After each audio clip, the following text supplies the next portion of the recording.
સૂર્યપુર નામનું એક પૌરાણિક શહેર હિમાલયના બરફથી ઢંકાયેલા શિખરોની વચ્ચે વસેલું હતું. અહીં કિરાન રહેતો હતો, એક 12 વર્ષનો અનાથ છોકરો, તેની આંખોમાં ઉત્કટ અને અમર્યાદ જિજ્ઞાસા સાથે. સૂર્યપુર સૈન્યમાં તાલીમ લેતા અન્ય બાળકોથી વિપરીત, કિરણ સૂર્યપુરના ભૂલાઈ ગયેલા ભૂતકાળને ઉજાગર કરવાની ઝંખનામાં પ્રાચીન અવશેષોની શોધમાં તેના દિવસો વિતાવે છે.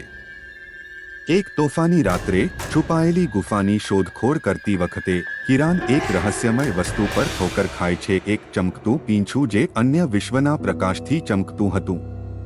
જેમ જેમ તેણે તેને પકડી રાખ્યું, તેમ તેમ તેના દ્વારા ઉર્જાનો આંચકો પસાર થયો, ભૂલી ગયેલી યાદોને જાગૃત કરી. તે કોઈ સામાન્ય અનાથ ન હતો. તે ગરુડના વંશજ હતા. પૌરાણિક પાંખવાળા દેવ પિયહાના સમાચાર અત્યાચારી શાસક રાજા રોક્ષણથાના કાન સુધી જંગલની આગની જેમ ફેલાઈ ગયા. પૌરાણિક આર્ટિફેક્ટ મેળવવામાં વ્યસ્ત રોહિતાંત માનતા હતા કે આ પીછા અંતિમ શક્તિની ચાવી ધરાવે છે. તેણે કિરણને પકડવા માટે તેના ચુનંદા શેડો લીજનને મોકલ્યો. ભાગી જવા માટે મજબૂર કિરણને એક જૂના વિદ્વાન ગુરુ અરુણા પાસે આશરો મળે છે. જ્ઞાની ગુરુ પીછાને ગરુડની પાંખનો ટુકડો માનતા હતા, જે અપાર શક્તિથી સંપન્ન હતું. તેણીએ કિરણને આ શક્તિનો ઉપયોગ કરવાની તાલીમ આપી, તેની નિષ્ક્રિય ક્ષમતાઓને જાગૃત કરી. કિરણ પવનને નિયંત્રિત કરવાનું શીખી ગયો. તેની હિલચાલ પક્ષીની જેમ ઝડપી અને ચપળ બની ગઈ. તેણે ગરુડના પિયહાઓમાંથી વણાયેલ એક રહસ્યમય વસ્ત્રો પહેર્યા હતા, જેણે તેને અલૌકિક શક્તિ અને હવાના પ્રવાહો પર સરકવાની ક્ષમતા આપી હતી. હવે ગરુડ પંખ તરીકે ઓળખાય છે.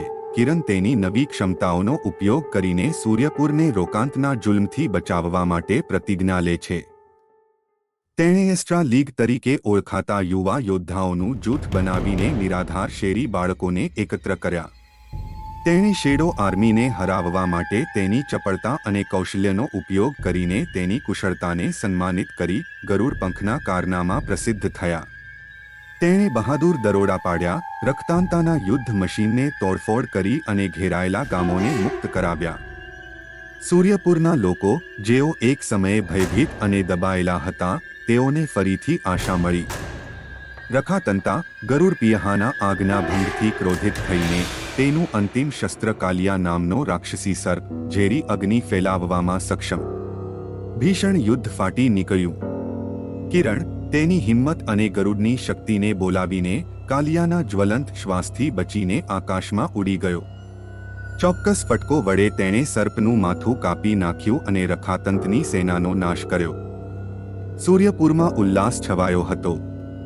એક સમયનો નિરાધાર અનાથ કિરણ તેનો પ્રિય હીરો બની ગયો. પરંતુ તેની યાત્રાની શરૂઆત જ થઈ હતી. ગરુડની પાંખના બાકીના ટુકડા દેશભરમાં પથરાયેલા હતા, દરેકમાં દેવતાની શક્તિનો એક ટુકડો હતો.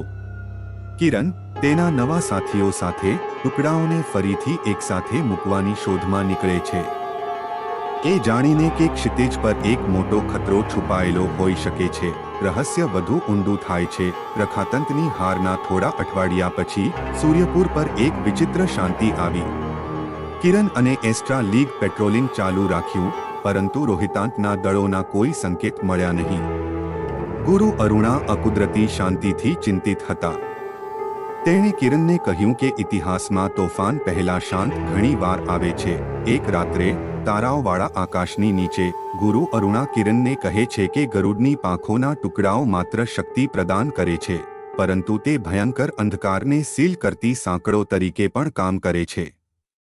તેઓએ દંતકથાઓ વિશે જણાવ્યું કે કેવી રીતે એક રાક્ષસ નાગા નામનો સાપ દેવ પૃથ્વીની નીચે ફસાયેલો છે. ગુરુ અરુણાને ડર હતો કે રક્ષાંતા કદાચ નાગાઓને મુક્ત કરવા માટે પિયહાના ટુકડાનો ઉપયોગ કરવાનો પ્રયાસ કરી રહી છે, જેનાથી વિશ્વમાં અરાજકતા સર્જાય. આ સાંભળતા જ કિરણની કરોડરજ્જુમાં કંપારી આવી ગઈ. તેણે પ્રતિજ્ઞા લીધી કે તે નાગાને મુક્ત થવાથી રોકવા માટે શક્ય તેટલું બધું કરશે. પરંતુ તેણે ક્યાંથી શરૂઆત કરવી જોઈએ? પિયહાના બાકીના ટુકડા ક્યાં હતા? ગુરુ અરુણા તેમને કહે છે કે દંતકથાઓ 3 ચિહ્નોનો ઉલ્લેખ કરે છે જે ટુકડાઓનું સ્થાન દર્શાવે છે. પ્રથમ સંકેત હતો જ્યાં સૂર્ય ચંદ્રને સ્પર્શે છે. બીજું હતું જ્યાં 10,000 આંખો જુએ છે તે જંગલ, અને ત્રીજું હતું પર્વતોની છાયામાં છુપાયેલું મંદિર. આ ચિહ્નો અસ્પષ્ટ હતા, પરંતુ તે એકમાત્ર સંકેતો હતા જે કિરણ પાસે હતા. આગામી થોડા દિવસોમાં કિરણ અને એસ્ટ્રાલીગે આ સંકેતોને સમજવાનો પ્રયાસ કર્યો. કેટલાકને લાગ્યું કે સૂર્ય અને ચંદ્રનો સ્પર્શ એ સૂર્યગ્રહણનો સંદર્ભ હોઈ શકે છે. અન્ય લોકો માનતા હતા કે 1000 આંખોવાળું જંગલ એ બાંસના જંગલનું વર્ણન હોઈ શકે છે. અને શેડેડ ટેમ્પલ વિશે અટકળો પ્રબળ બની હતી. કિરણ સમય બગાડવાનું ન જાણતો હતો. તેણે એસ્ટ્રાલીગને 3 ટીમોમાં વિભાજિત કરી, દરેક ટીમ એક ચાવીની તપાસ કરવા બહાર નીકળી. કિરણ પોતે સૂર્યગ્રહણના સ્થળ તરફ પ્રયાણ કર્યું, આશા રાખતા કે તે તેને પ્રથમ ભાગ તરફ લઈ જશે. આગળના ભાગમાં શું કિરણ સૂર્યગ્રહણના સ્થળે ગરુડની પાંખનો ટુકડો શોધી શકશે? શું રોહિતાંત ખરેખર નાગાને છોડવાનું વિચારી રહ્યો છે? અને એસ્ટ્રાલીગની અન્ય ટીમોનું શું થશે? તેમની શોધ તેમને ક્યાં લઈ જશે?